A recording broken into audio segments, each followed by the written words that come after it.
नमस्कार साथियों, स्वागत है आप सभी का हिंदी पाठशाला बाई लखन सर चैनल पर। तो जैसा कि आप सभी को पता है, हम पढ़ रहे हैं हिंदी व्याकरण की। आज जो हमारा प्रकरण रहेगा विशेषण, विशेषण के बारे में हम बात करेंगे। संज्ञा हम पढ़ चुके हैं, सर्वनाम हम पढ़ चुके हैं और आज हम बात कर रहे हैं किसकी? विशेषण की। तो देखिए, पहली बात आती है कि विशेषण कहते किसे हैं और कितने प्रकार के विशेषण होते हैं। देखिए, हम बचपन से ही मतलब लगभग जहाँ से हमारा व्याकरण शुरू होता है, कक्षा 6 से व्याकरण प्रारंभ हो जाता है, तो वहाँ से हमने पढ़ा है कि विशेषण जो संज्ञा और सर्वनाम की विशेषता प्रकट करते हैं या विशेषता बताते हैं, उन्हें क्या कहा जाता है? विशेषण कहा जाता है। तो ये मैं थोड़ा सा लिख देता हूँ। देखिए, संज्ञा या सर्वनाम की विशेषता, संज्ञा या सर्वनाम की विशेषता बताने वाले शब्द क्या कहलाएंगे? विशेषण। संज्ञा या सर्वनाम की विशेषता बताने वाले शब्द विशेषण कहलाते हैं। क्या कहलाते हैं साहब? विशेषण कहलाते हैं। जो संज्ञा या सर्वनाम की विशेषता बताते हैं उन्हें हम क्या कहते हैं? उन्हें विशेषण कहा जाता है। जैसे देखिए, अच्छा आदमी। अब आदमी की क्या बता रहा है साहब? विशेषता बता रहा है। कौन सा शब्द? अच्छा। कैसा आदमी है? अच्छा आदमी है। आदमी एक संज्ञा है, जातिवाचक संज्ञा के अंतर्गत आएगा। हमने कहा संज्ञा या सर्वनाम की विशेषता बताने वाले शब्द विशेषण कहलाते हैं। तो आदमी एक संज्ञा, जातिवाचक संज्ञा है, ठीक है। अच्छा जो शब्द है वो इसकी क्या बता रहा है? विशेषता बता रहा है। आदमी कैसा है वो? भाई साहब अच्छा आदमी। कोई बुरा आदमी भी होता है, ठीक है, वो उसके अंदर गुण है, उसे क्या कहेंगे? गुण कहेंगे। ये गुणवाचक विशेषण के अंतर्गत। देखिए, अच्छा गुण भी है, अच्छा भी गुण है, बुरा भी गुण है, ठीक है। तो ये दोनों गुण के अंतर्गत आएंगे। जैसे अच्छा आदमी, तो ये आदमी की क्या बता रहा है भाई साहब? विशेषता बता रहा है, ठीक है। तो देखिए, विशेषण के अंदर होता है, एक तो होता है विशेषण, खुद ही विशेषण ही, और एक होता है विशेष्य। दो शब्द हैं, कौन कौन से? एक विशेषण और एक विशेष्य। अब जो विशेषण है ना, ये क्या करता है साहब? ये संज्ञा या सर्वनाम की विशेषता बताता है।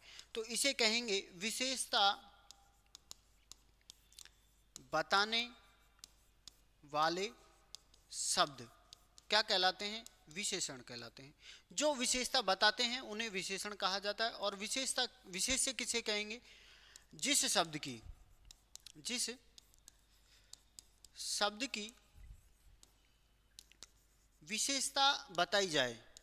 क्या बताई जाए? विशेषता बताई जाए, वह क्या होता है साथियों? विशेष्य होता है। कौन सा शब्द विशेष्य रहेगा? जिस शब्द की विशेषता बताएगा। कौन बताएगा? विशेषण बताएगा। विशेषता बताने वाले शब्द तो विशेषण कहलाएंगे, और जिस शब्द की विशेषता बताई जाती है उसे विशेष्य कहते हैं। तो विशेष्य होगा क्या? या तो कोई संज्ञा होगी, हमने कहा संज्ञा या सर्वनाम की विशेषता बताते हैं, तो या तो संज्ञा होगी या सर्वनाम शब्द होगा, उसकी विशेषता बताएगा, तो वो क्या कहलाएंगे? संज्ञा और सर्वनाम यहाँ पर विशेष्य कहलाएंगे। क्या कहलाएंगे साथियों? विशेष्य कहलाएंगे, ठीक है। यहाँ तक बात आई समझ में? जैसे देखिए, हमने कहा काला कुत्ता। कैसा कुत्ता? काला कुत्ता। अब यहाँ पर देखना हमें कि विशेषण कौन सा है, विशेष्य कौन सा है, ठीक है।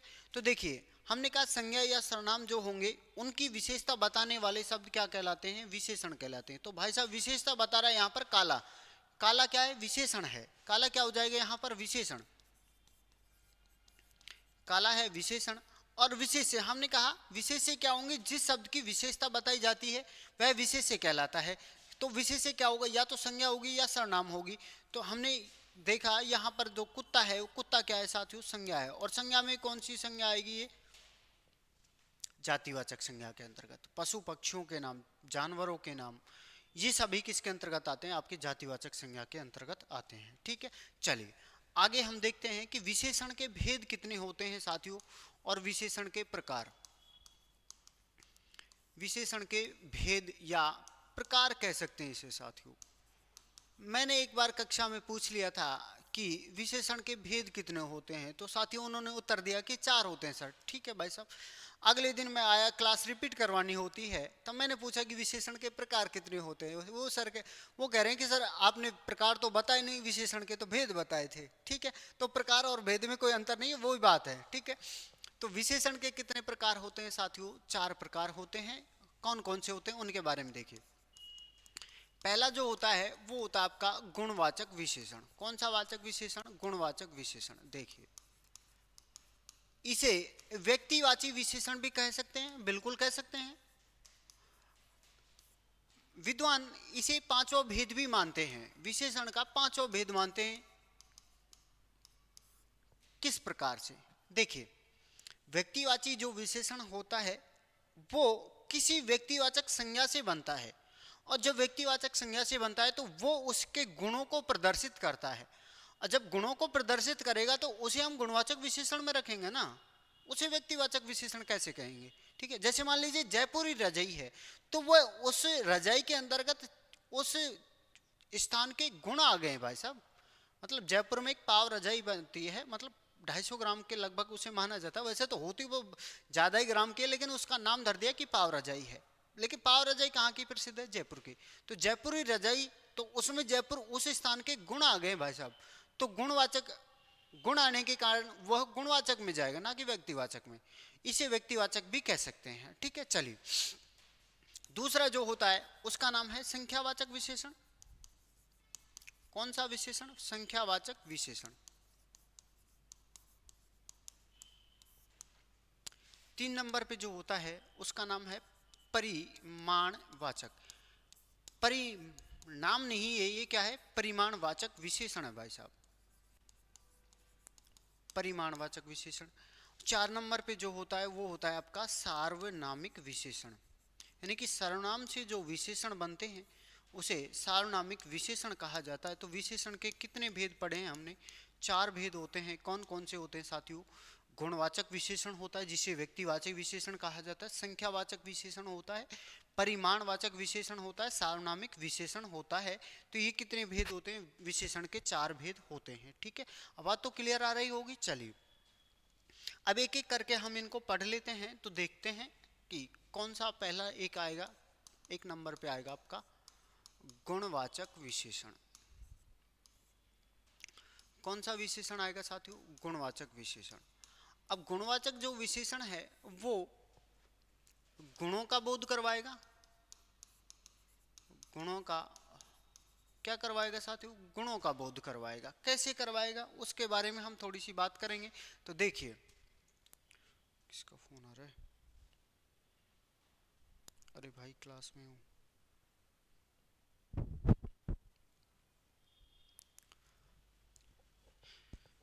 देखिए, ये करवाएगा आपके गुणों के बोध। जैसे संज्ञा,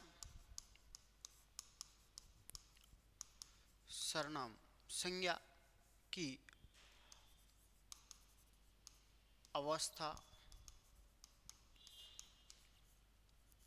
इसे कहेंगे प्रकृति। प्रकृति, प्रकृति, अवस्था, प्रकृति, दशा, दिशा का बोध करवाएगा। ये संज्ञा की अवस्था, प्रकृति, दिशा या दशा का बोध करवाएंगे, तो वो क्या कहलाएंगे? गुणवाचक विशेषण कहेंगे। सीधा सीधा बात यह है कि गुणों का बोध करवाने वाले शब्द ही क्या कहलाते हैं? गुणवाचक विशेषण कहलाते हैं। जैसे देखिए,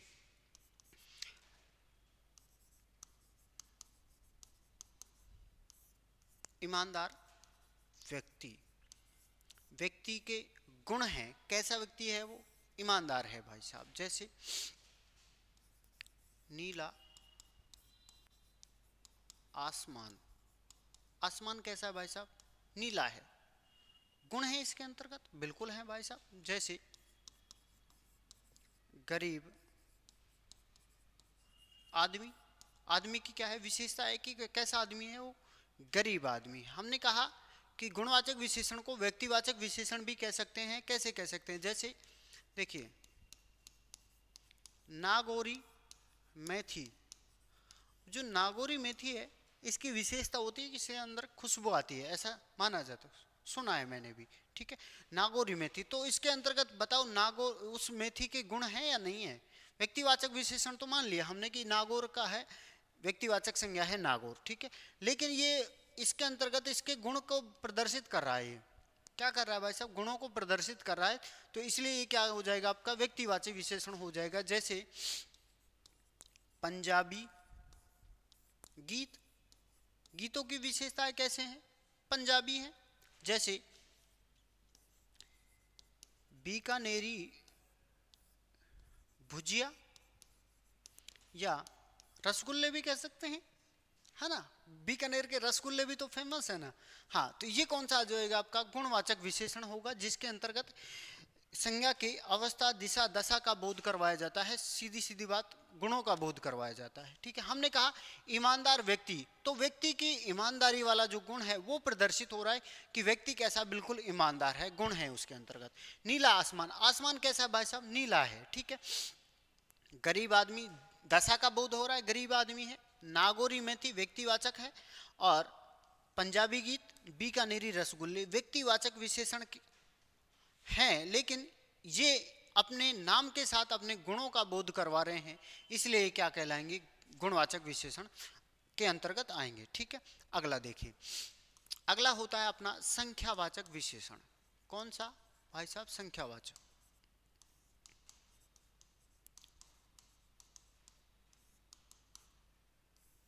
संख्यावाचक विशेषण, संख्या संज्ञा की संख्या के बारे में बताएगा। संख्या, ठीक है। देखिए संख्या जो होता है संख्यावाचक विशेषण, ये दो प्रकार का होता है। एक तो होता है निश्चित संख्यावाचक विशेषण। कैसा, निश्चित संख्यावाचक विशेषण, निश्चित संख्यावाचक। दूसरा जो होता है वो होता है आपका अनिश्चित संख्यावाचक विशेषण। कैसा भाई साहब, अनिश्चित संख्यावाचक विशेषण। देखिए क्या होता है दोनों में। निश्चित जो संख्यावाचक विशेषण है, इसके हम 5 प्रकार पढ़ते, 5 भेद इसमें भी माने जाते हैं। पहला होता है गणनावाचक, दूसरा होता है क्रमवाचक, तीसरा होता है आवर्तीवाचक, चौथा होता है समुदायवाचक, और पांचवा होता है विभागवाचक, ठीक है। देखिए पहला है गणना,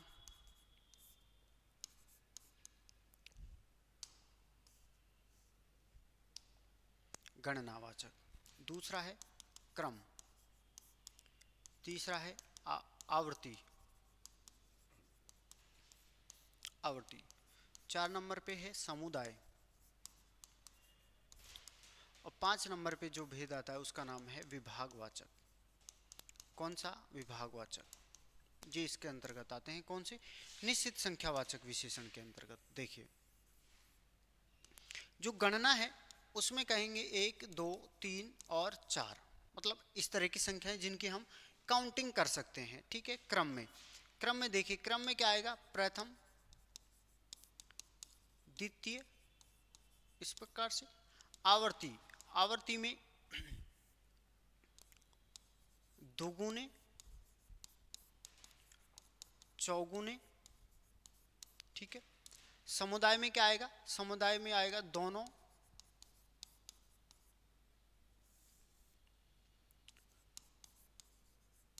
दोनों तीनों। विभाग में आएगा हर एक, प्रत्येक।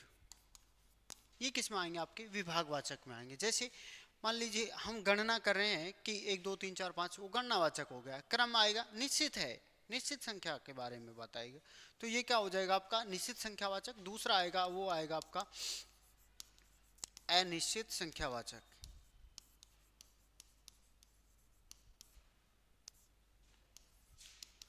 अनिश्चित संख्यावाचक। क्लास थोड़ी लंबी हो सकती है पर हम करेंगे, प्रयास कर रहे हैं, ठीक है। अनिश्चित संख्यावाचक में आएगा एक तो कुछ,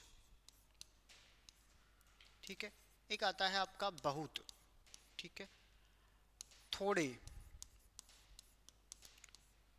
और ढेर सारे, ये शब्द आते हैं तो ये किस में आएंगे, अनिश्चित संख्यावाचक विशेषण में। जैसे कुछ लोग आ गए, क्या कहेंगे? कुछ लोग आ गए, कुछ लोग आ गए, ठीक है। थोड़े आम सड़ गए, थोड़े आम सड़ गए। जो संख्या अनिश्चित संख्यावाचक विशेषण होता है, इसमें बहुवचन शब्दों का प्रयोग किया जाए, मतलब क्रिया बहुवचन की लगेगी यहाँ पर क्रिया, और जो लिंग करते हैं उनके बारे में क्या होगा, बहुवचन का प्रयोग किया जाएगा। जैसे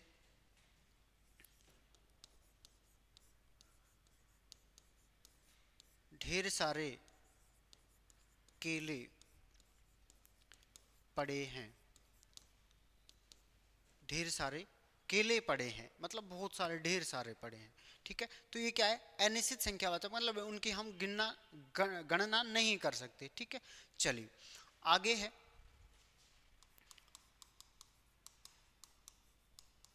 परिमाणवाचक। मात्रा का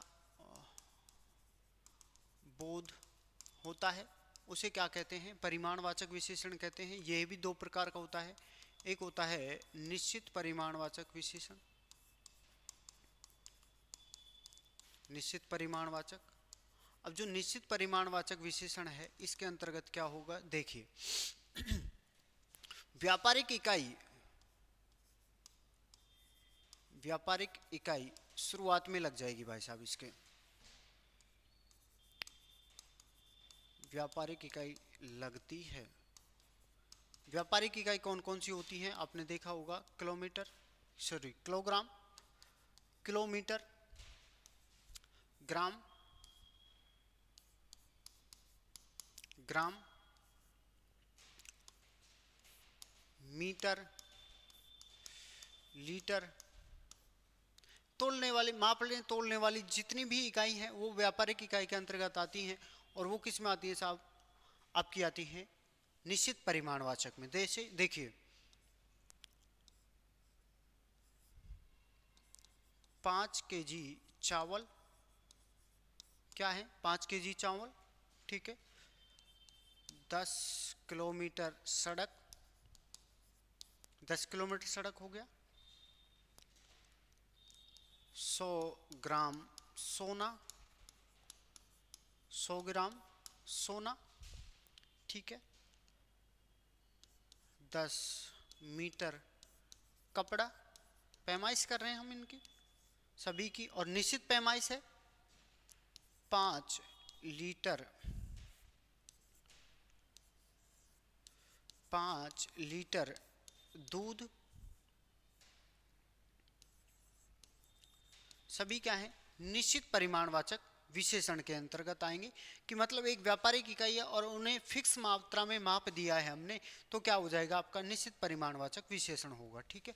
अगला देखिए अनिश्चित परिमाणवाचक।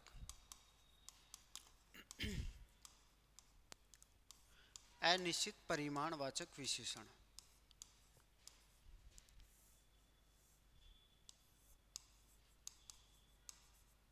अब अनिश्चित परिमाण में क्या होगा?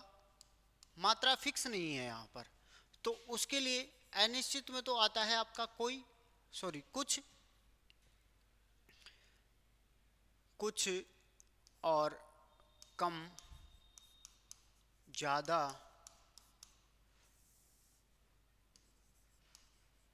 कम, ज़्यादा,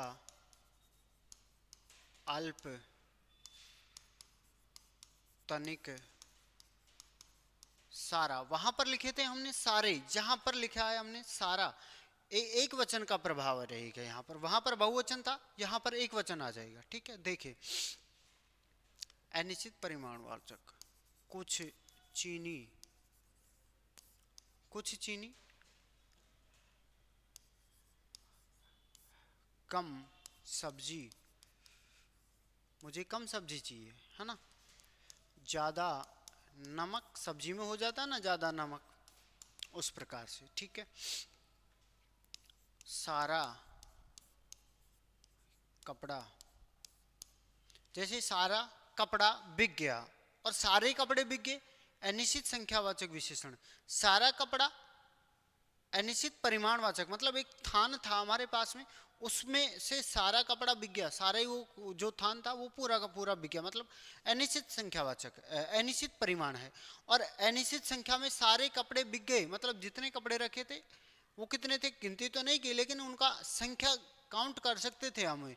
मतलब जब किसी संज्ञा को गिन सकते हैं और उसके साथ में कुछ का प्रयोग कर दिया जाता है तो वो जाता है आपका अनिश्चित संख्यावाचक में, ठीक है। और जब अगणनीय संज्ञा हो और उसके साथ में कुछ का प्रयोग कर दिया जाता है तो वो आपका चला जाता है कहाँ पर, अनिश्चित परिमाणवाचक विशेषण में, ठीक है। अगला देखिए, अगला क्या है आपका भाई साहब, सार्वनामिक विशेषण है। 4 नंबर पे हम पढ़ेंगे।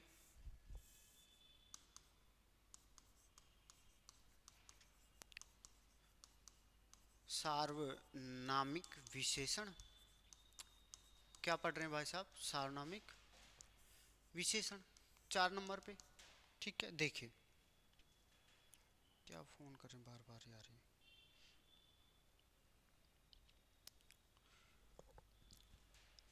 हमने कहा कि संज्ञा और सर्वनाम की विशेषता प्रकट करने वाले शब्द क्या कहलाएंगे, विशेषण कहलाएंगे। अब यहाँ पर जो सर्वनाम है ना, ये भी विशेषण के रूप में ही प्रयोग होगा। कैसे होगा देखिए, संज्ञा के साथ सर्वनाम, पहले ऐसे लिखेंगे हम, सर्वनाम प्लस संज्ञा, ठीक है। सर्वनाम अपनी निकटवर्ती संज्ञा की और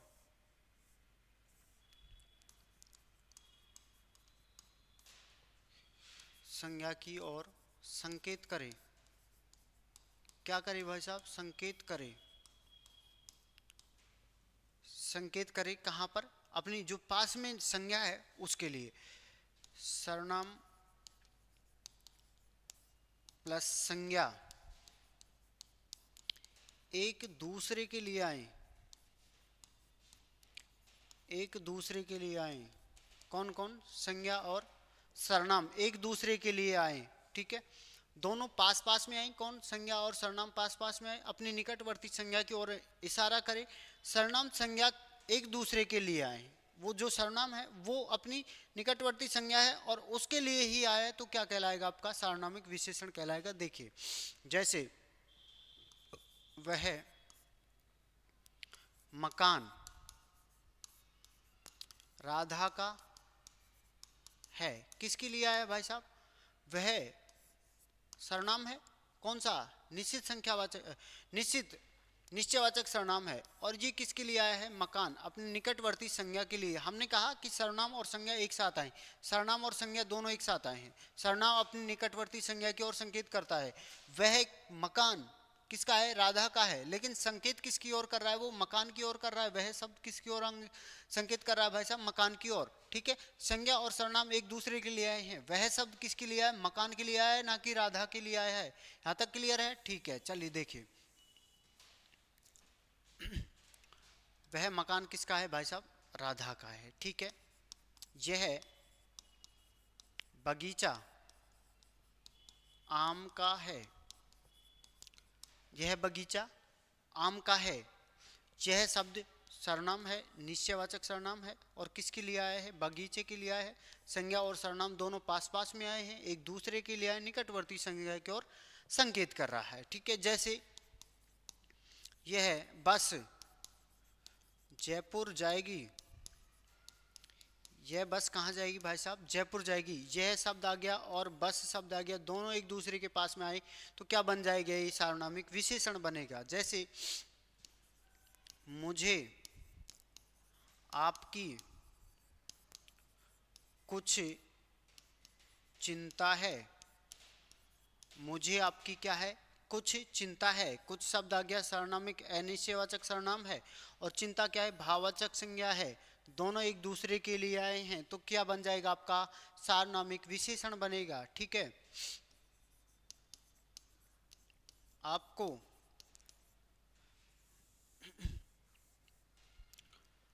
हाँ, जैसे कोई खबर नहीं आई भाई साहब, कोई खबर नहीं आई, कोई शब्द आ गया, अनिश्चयवाचक सर्वनाम है, संज्ञा आ गई आपकी, तो ये शब्द क्या बन जाएंगे, आपके सार्वनामिक विशेषण बनेंगे। यहाँ पर कोई, कुछ, यह, वह, ये शब्द किस में आएंगे, आपके सार्वनामिक विशेषण के अंतर्गत आएंगे। अब जो सार्वनामिक विशेषण है ये चार प्रकार से बनता है, निश्चयवाचक सार्वनामिक, निश्चयवाचक सर्वनाम से, अनिश्चयवाचक सर्वनाम से, प्रश्नवाचक सर्वनाम से, और आपका संबंधवाचक सर्वनाम से। ठीक है, सर्वनाम छह होते हैं, प्रश्न, पुरुष, निश्चय, अनिश्चय, संबंध, प्रश्न और निजवाचक।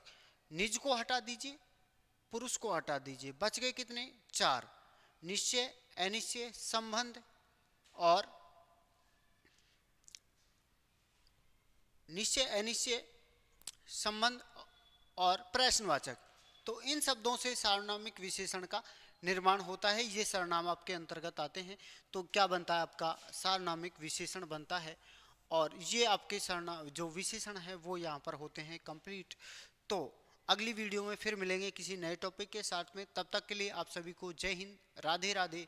सभी साथियों से करबद्ध निवेदन है कि ज़्यादा से ज़्यादा वीडियो को शेयर करें, लाइक करें, कमेंट करके बताएं कि कैसी लगी वीडियो और मेरा प्रयास कैसा लगा आपको। धन्यवाद। क्लास को ज़्यादा से ज़्यादा शेयर करें। Thank you.